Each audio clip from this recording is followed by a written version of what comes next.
Monsieur le Président, chers collègues, Madame la Présidente de la Commission, je regrette tout d'abord l'absence de la Présidente von der Leyen, mais je suis heureuse de pouvoir vous transmettre des questions autour de la transparence, ou plutôt de l'opacité qui entoure vos actions de la part de mes concitoyens français. La Covid-19 a créé un univers hors droit, sous couvert d'urgence.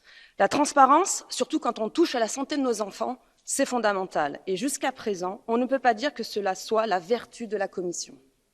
Des milliards d'euros pour des milliards de doses de vaccins ont été commandés aux Big Pharma alors qu'ils sont encore au stade de l'étude clinique et dont l'efficacité est remise en question.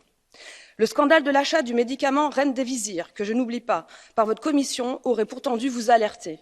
1 milliard d'euros pour le laboratoire Gilead pour 500 000 doses de ce traitement, alors qu'en même temps, sortaient des résultats négatifs pour celui-ci.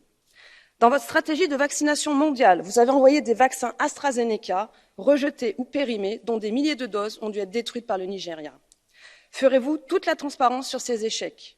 Pourquoi des pages entières de ces contrats d'achat de vaccins sont-elles cachées? Ces clauses grisées portent notamment sur l'absence de responsabilité des labos en cas d'effets secondaires indésirables. Pourquoi de telles clauses d'irresponsabilité? Pourquoi avoir caché le prix des doses? Qui va payer les effets secondaires indésirables? Pourquoi la Commission européenne s'entête à ne pas transmettre les échanges SMS entre le PDG de Pfizer et la présidente de la Commission européenne au médiateur européen? À Madame la Présidente von der Leyen, qui est absente, ne demandez pas aujourd'hui aux États membres de réfléchir à une obligation vaccinale quand on est incapable de répondre à toutes ces questions.